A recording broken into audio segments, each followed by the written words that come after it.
day-to-day basis, or maybe at least a couple times a week to keep your mechanics sound. And the goal, what we're trying to do here is to get you guys to have some type of mechanics that you guys can repeat. All right, that's the key. It's the same way in hitting. It's the same way in basketball. Same way in golf. You got to have mechanics, and you got to have motion that you can repeat every time. That's how you get consistent. So that's what we're going to work on. We're going to start you out on the knee. You guys started out yet? A little bit. All right. Well, we won't throw too hard tonight, so we'll just get going. So let's partner up. I'm on a knee. Let's get one set on this white line and the other set on this white line. We'll have one extra, so you'll have to double up on one. All right. So when you're on a knee, this basically, if you can stand up, is where you're going to end up when your lower body's all done working. So from a knee, we can isolate your upper body, and we can work on what your upper body needs to do with your lower body. And after we get done working just the upper body, we'll coordinate the lower body and how it works together. But we'll start out just with the upper body. Does everybody know a four-seam fastball? That's what we'll just take the grip of the four-seam, and that's what we'll look at tonight. So with your front foot, get it out there so it's pointing at your target. I'm going to show you guys a couple different points where your upper body gets to that we're going to stop at tonight, just so that you can feel where your upper body needs to get to. So from here, I want everybody to put the ball in the glove, your glove right in front of you, right chest height, take your grip. Now, the first point, I'm going to tell out there's going to be 4 stop points that we're going to hit. Okay? So this is your starting point. This is 1. 2, I want everybody to turn the shoulders, ball still in your glove. You get your upper body fully rotated over. So you can draw a straight line between your back shoulder and your front shoulder. You're pointed right at your partner.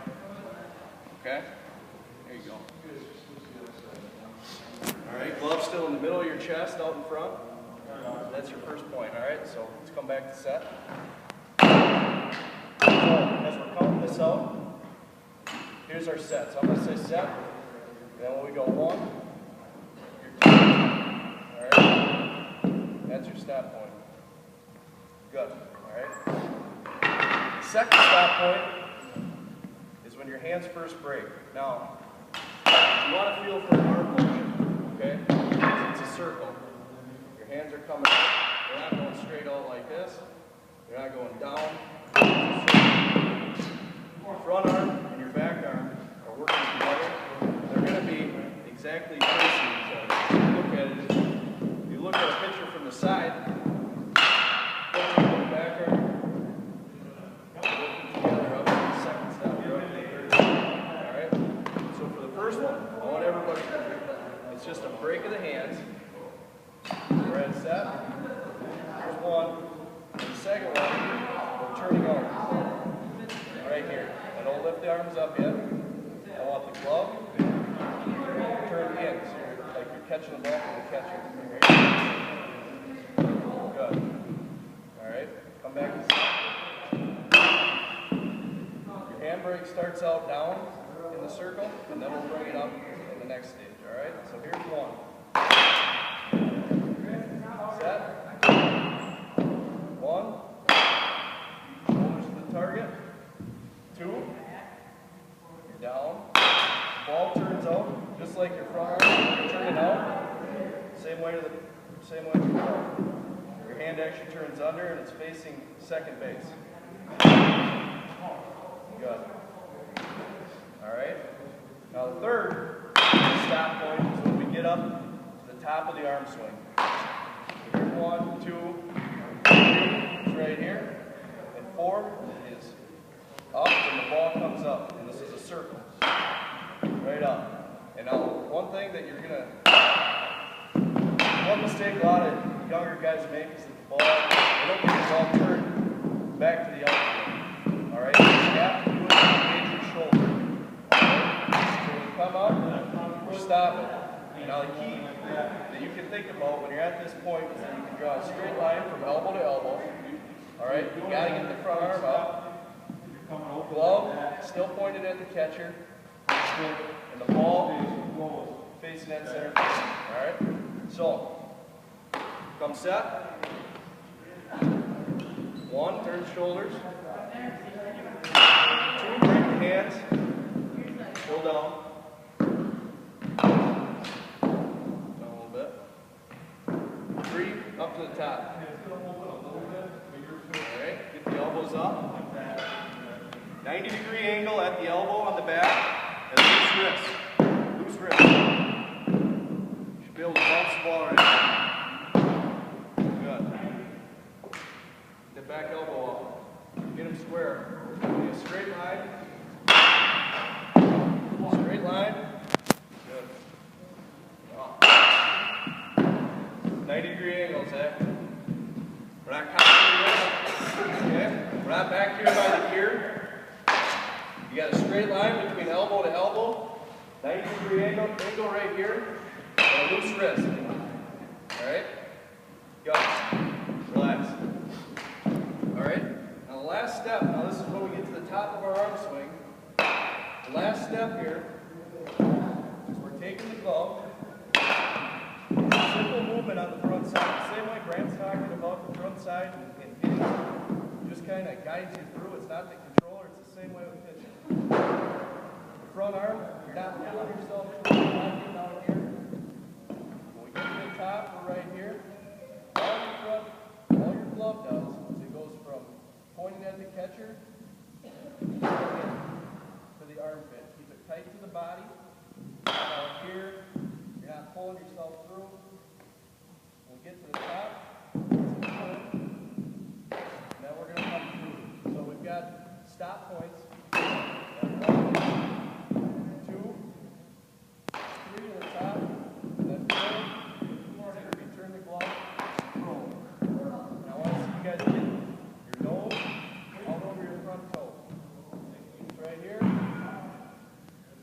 Throw in the front. So, let's try it all the way through here. Set. Who's throwing down here? I'll throw both of them up there. Set. 1,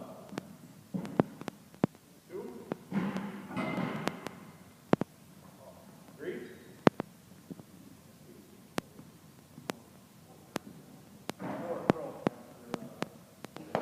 Get out over your front foot. When I see you finish, you should be out with your nose all the way over your toe. Alright? Set. Give me a target. 1, 2, 3, up to the top. Loose wrist. There you go, Paul. 4. Get it over your toe. Good. Again. Set. 1, 2, 3. 90-degree angle back there. 4, throw. Good. All right, let's stand up here. Next time we do these, I'll be back again Thursday, and then we'll do a couple different things. All right, so we got to incorporate the lower body. Catch this one right. Now the same way, we don't engage any of the upper body until after, right here, this is 1. This is our set point. When we get to the top of our leg. So we're going to work out of the stretch today. Set. Our lower body, or our upper body, is still at our set point. First move, 1 is up. Knee has got to get at least to the hip level. Okay? You guys don't get your leg up, or you just kind of swing your leg up a little bit. You're losing all your power. If you don't get your knee up to a minimum at the hip height, you got to be able to hold it here. Now the other thing is that we got to stand tall on the back leg. Right? I see some of you guys throwing, even the other night, just throwing off the mound, break down on the back side. If you're not standing tall on the back side, what happens get up here, you start coming down, the leg breaks down, the arm angle drops. What we want is we want you to stand tall when you're up here. We want you to be up at top, back leg almost lock straight, not locked so you're uncomfortable and unbalanced, but just a minor amount of bend. And from the top, you're coming downhill. Here's our stop points with the lower body. Set. Glove in front of the chest. One is up to the top. Now, once your leg starts engaging your throwing motion, what you think about is a string tied between your wrist and your knee. So everybody gets to right here, and when the leg starts moving down, that's when your upper body moves down. And that's where we go into our arm swing that we just practiced on one knee. Okay? So you're right here, as the leg goes down, the hands go with it, and that's what starts moving. So, how we're going to do it, stop in here, you're one at the top. Now, this move is what I want you guys to work on the most, is from the top of your leg lift out to land.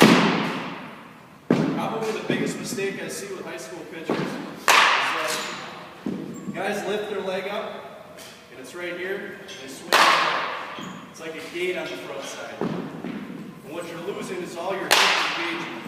And your hips is where you generate your power.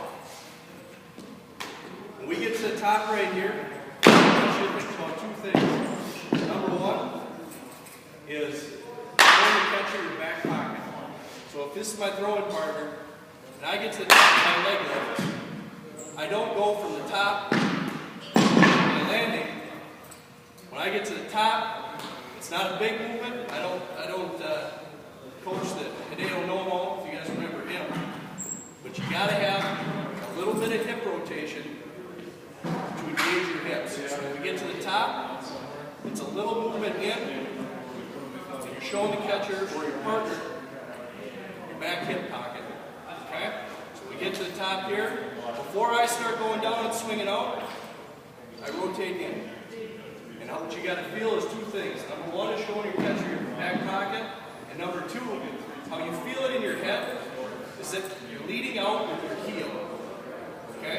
So when you get to the top here, it's a turn in, and you're leading out with your heel. And your foot doesn't turn. You got to, when you're throwing off the mound and you're working on this stuff, I'm exaggerating a little bit for demonstration purposes. But you want your foot to turn at the last minute. You want to keep your hips closed as long as possible. So when we get to the top here, we turn in, I'm leading out with my hips, then it's at the last minute that your foot actually turns, and that engages your hips forward. So we're at the top, this is stop one. Two is going to be, we're going to go all the way up to our third upper body point, and we're going to get all the way out to landing, which will be the same spot as where we were on one knee. So we're right here, one to the top, two, right here, and we're going to hold glove pointed towards the catcher. We've got a straight line, elbow to elbow, 90-degree angle on the back, pointed backward, front foot. I want everybody working on a vertical line if you can. We need a straight line from the middle of your back foot to landing on a line in front of you with your front toe, or right, we got all righties. Front toe pointed into the right-handed batter's box. Okay? So we're stopping here. We've got one at the top, two right here, and then for this drill, we're just going to rock back, come forward, release the back side. Okay? So I'm throwing a lot of stuff at you here. But the last thing is that when we get out to here, and we rock our weight and throw, the back foot has got to come off the rubber and come forward. All right, so let's try it.